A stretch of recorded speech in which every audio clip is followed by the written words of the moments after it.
انہوں نے جنوں نے ایک مرتبہ حضور کی بات سنی ہے اور جا کر کہا ہے اپنی قوم، یا قومنا اجیبوا داعی اللہ، اے ہماری قوم کے لوگوں، اس اللہ کی طرف دعوت دینے والے کی پکار کو سنو، لبیک کہو۔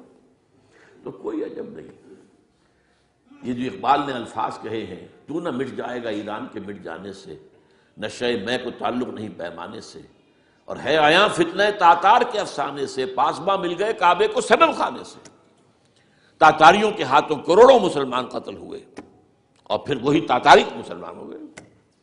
امت مسلمہ کی قیادت ان تاتاریوں کے ہاتھ میں آ گئی، عربوں سے لے کر ان تتولوا یستبدل قوما غیرکم، جو بات سورہ محمد میں کہہ دی گئی تھی بالکل آغاز میں، اگر اے عربوں تمہیں جو مقام ہم نے دیا ہے، اپنا رسول تم میں سے بھیجا، بعث فی الامیین رسولا منہم، تمہاری زبان میں اپنی کتاب نازل کی، جو تمہیں جو مشن سونپا ہے، اگر تم نے اسے پیٹھ دکھا دی تمہیں ہٹائیں گے، کسی اور قوم کو لے آئیں گے۔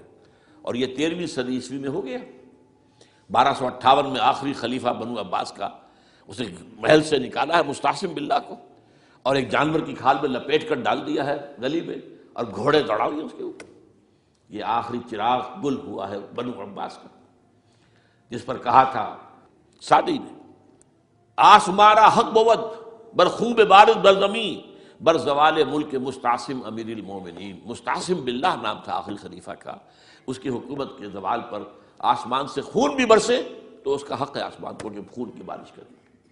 تو یہ چیزیں ہیں جو کہ نوٹ کرنے کی ہیں۔ اگر خدا نخواستہ ایسا ہو جائے تو ظاہر بات ہے کہ اسلام پھر بھی زندہ رہے گا۔ ہم مر سکتے ہیں، اسلام نہیں مرے گا، اسلام کو تو رہنا ہے۔ جیسا کہ حضور نے فرمایا کہ میں آخری رسول ہوں، تم آخری امت ہو، وہ تو یہ ہے، البتہ یہ ہے ہو سکتا ہے ہم سے یہ قیادت چھین کر کسی اور کو دے دی جائے، اور کوئی عجب نہیں کہ ہندوؤں سے ہمیں پٹوا کر ہندوؤں کے ہاتھ میں دے دی جائے۔ تاریخ کی میں مثال دے رہا ہوں، ہے یہاں فتنہ تاتار کے افسانے سے، پاسباں مل گئے کعبے کے صنم خانے سے۔ آخر ہندوستان میں 20 کروڑ مسلمان ہے کہ نہیں، بلکہ زیادہ ہے۔ آپ سوچئے اس ہندوستان کی سرزمین سے شیخ احمد دیدار پیدا ہوا تھا، جس نے پوری دنیا میں عیسائیوں کو جو ہے وہ مناظروں میں شکست دی ہے۔ اسی ہندوستان سے آج ذاکر نائک کھڑا ہوا، پوری دنیا میں ڈنکا بجا رہا ہے، عیسائیت کے خلاف، یہودیت کے خلاف، ہندو مت کے خلاف، ان کی کتابوں سے، ان کے ویدوں سے، ان کے تمام جو اسکرپچرز ہیں ان کے حوالے سے ثابت کر رہا ہے تمہارا دین غلط ہے، تمہارے ہاں تو محمد کی بشارتیں موجود ہیں، دیکھو یہ ہے، یہ کتابیں ہیں، یہ پڑھی ہیں۔ میں نے کبھی کہا تھا مولانا علی میاں رحمۃ اللہ علیہ سے کہ مولانا، میں یہ گیا تھا ان کے پاس ملاقات کے لیے، میرا خیال ہے کہ سن 82-83 کی بات ہے، کہ میں اور کسی سے تو توقع نہیں رکھتا، لیکن آپ سے توقع رکھتا ہوں کہ آپ زیادہ روشن خیال علماء میں سے ہیں، کہ آپ ندوۃ العلماء لکھنؤ کے اندر آپ سنسکرت کی تعلیم کو لازمی کریں، تاکہ آپ کے فارغ التحصیل لوگ نکلیں تو وہ پڑھ سکیں ویدوں کو کہ ویدوں میں کیا لکھا ہوا ہے۔ ہندو کے ذہن کو تو سمجھے کہ ہندو کا ذہن ہے کیا، اس کا فکر کیا ہے، اس کی سوچ کیا ہے، اس کے عقائد کیا ہیں، جو وہ ظاہر کر رہے ہیں وہی ہیں یا واقعی ان کی کتابوں میں کچھ اور ہے۔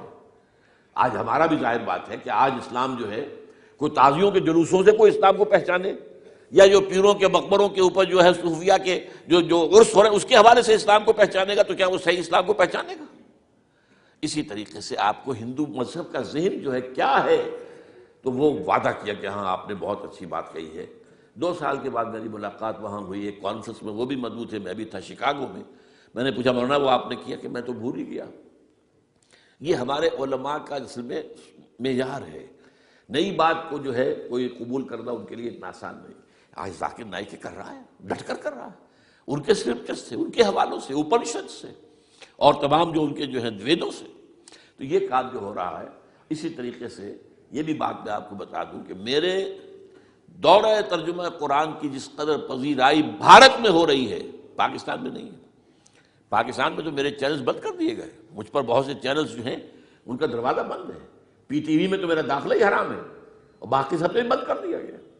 ایک جو ہے ہمارے ہاں ایک مائنورٹی کمیونٹی ہے، وہ اتنی زوردار ہے، اور ظاہر بات ہے نیوسنس ویلیو اگر زیادہ ہے تو وہی چیز دنیا میں چلتی ہے۔ آپ کو معلوم ہے بند کرا دیا انہوں نے کچھ عرصے کے لیے، اب ذاکر کا پروگرام بھی ممبئی میں بند کرا دیا تھا، لیکن وہاں تو کھل گیا، اس لیے کہ کم سے کم ذاکر نے پچھلے دنوں کہا ہے ایک کانگریس ایک اپنے اجلاس کے اندر، اور یہ عجیب بات ہے، اس سے پہلے اس نے کبھی کوئی سیاسی بات نہیں کی، لیکن اس نے یہ بات کہی ہے کہ پہلے تو کہا جاتا تھا ہندوستان میں کہ مسلمان تعلیم حاصل نہیں کرتے، جاہل ہیں، اس لیے پیچھے رہ جاتے ہیں، اور آج جب مسلمان آگے آ گیا ہے تعلیم میں تو اب آئی ٹی کے میدان میں دروازہ بند کر دیا گیا مسلمانوں کا. یہ اس نے کھل کر کہا ہے، بامبے کی اسٹیج پر کہا ہے. لیکن اس نے یہ کہا کہ جو کچھ بھی ہے ہندوستان میں، لیکن ایک بات ہے کہ ہندوستان کی عدلیہ صحیح جگہ پر قائم ہے، اس کا مقام درست ہے. آپ سوچئے ہمارے ہاں اس کا تصور ہے کہ اس طریقے کی انکوائری کمیٹی آئے اور اس طرح کھل کر اس کا جو ہے لوگوں کے سامنے اس کو بیان بھی کر دیا جائے. ہمارے ہاں تو کسی انکوائری کمیٹی کی رپورٹ آج تک سامنے آتی ہی نہیں، سب بند. کوئی کمیٹی جو بھی کچھ ہو جائے اس کے بعد کسی کو پکڑنا، سرونگ کرنیل کو پکڑ لینا. تو عدلیہ قائم ہے. جیسے کہ کبھی چرچل نے کہا تھا جب بے انتہا تباہی ہو گئی تھی سیکنڈ ورلڈ وار میں اور لوگ آئے کہ برباد ہو گئے، تباہ ہو گیا، یہ ہو گیا وہ، اس نے کہا یہ بتاؤ کہ برطانیہ میں عدالتیں کام کر رہی ہیں کہ ہاں، بس ٹھیک ہے، پھر یہ ملک قائم رہے گا. یہ معاملہ جو ہے بھارت کے اندر عدالتیں ہیں چل رہی ہیں. تو اس حوالے سے کوئی عجب نہیں، کوئی عجب نہیں. ہمیں اصل میں جیسا کہ میں نے کہا تھا کہ ہم وطن پرست نہیں ہیں، ہم زمین پرست نہیں ہیں.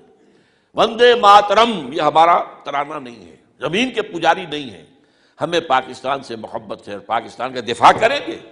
اور بڑے عمدہ بات ہے کہ اس موقع پر جو ہے تمام ہماری جو اپوزیشن پارٹیز ہیں وہ جا کر جمع ہو گئی ہیں، آل پارٹیز کانفرنس کے اندر یکجہتی کا ثبوت دیا ہے. یہ اسلام کے لیے ہونا چاہیے، صرف ایک خطہ زمین کے لیے نہیں. اصل میں شے جو ہے ہمیں جو مقصود ہے وہ اسلام ہے. تو کوئی عجب نہیں ہے کہ جس طریقے سے پچھلے دنوں ہمارے یہ بہت اہم آدمی ہیں، آپ کو معلوم ہے سید قاسم محمود صاحب بے شمار کتابوں کے مصنف ہیں، یہ دلی گئے تھے اور اس سے آگے بھی گئے مختلف جو ہیں یو پی کے شہروں میں. انہوں نے واپس آ کر جو خط لکھا تھا پھر ندائے خلافت میں شائع بھی کر دیا تھا کہ وہاں تک گلی کوچوں میں آپ کا نام گونج رہا ہے. اس درجے وہاں پر یہ درس قرآن کا معاملہ جو ہے. اور اگر آپ نے کبھی پیس ٹی وی پر وہ دیکھے ہوں میرے 10 لیکچر جو میں دے کر آیا تھا آج سے 4 سال پہلے، 15,000 افراد. اور یہ کہنے میں 15,000 نہیں ہے، ورنہ تو اسے 50,000 کا بھی کہا جا سکتا ہے میں کو. وہ تو گنتی اس لیے ہے کہ کرسیاں رکھی گئی تھی 15,000 اور ساری کرسیاں فل تھی اور بھی لوگ کھڑے ہوئے تھے، 15,000 پلس. کہیں پاکستان میں تو آج تک یہ بات نہیں ہوئی ہے. لیکن یہ کوئی عجب نہیں. قرآن مجید میں سورہ انعام میں نقشہ کھینچ دیا گیا ہے. حضور سے کہا گیا اے نبی آپ مایوس اور بددل نہ ہوں.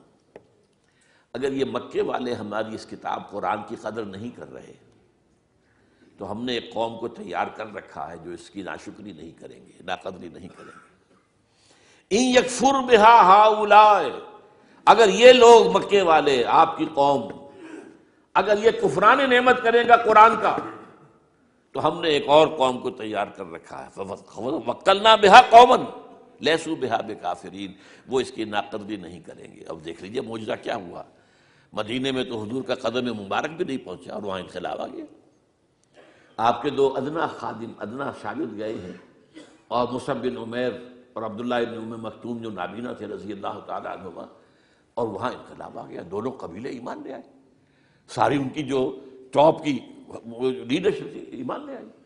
اور وہ یثرب جو ہے مدینہ النبی بن گیا، وہ دارالہجرت بن گیا. تو کوئی عجب نہیں.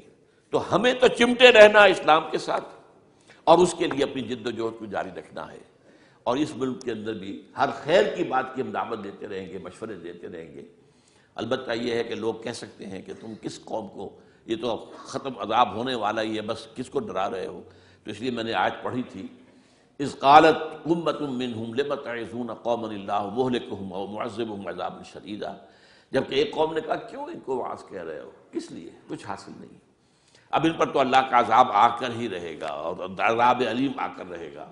تو انہوں نے جواب دیا قالوا معذرۃ الی ربکم، ہم اپنے رب کے حضور میں جا کر معذرت تو پیش کر سکیں گے. اے اللہ ہم چمٹے رہے تیرے دین کے ساتھ، اے اللہ ہم نے اپنے آپ کو وابستہ کیے رکھا، اپنی بہترین صلاحیتیں اور قوتیں اور اپنی توانائیاں صرف کی ہیں اے اللہ اس کام کے لیے. اور یقین کا لفظ بھی میں نے شروع میں کہا تھا آپ سے، موت اور قیامت، اور 2 مرتبہ آیا ہے قرآن کے بارے میں ان ھذا لھو الحق الیقین، انہ الحق الیقین. یہ حق الیقین، یقین کا حقدار جو ہے وہ قرآن ہے. تو کیا پتہ یہ جو یقین ہے اللہ کی کتاب کی شکل میں، اس سے کسی اور جگہ پر انقلاب آ جائے، کوئی بعید نہیں. یہ اللہ تعالیٰ کے فیصلے ہوتے ہیں.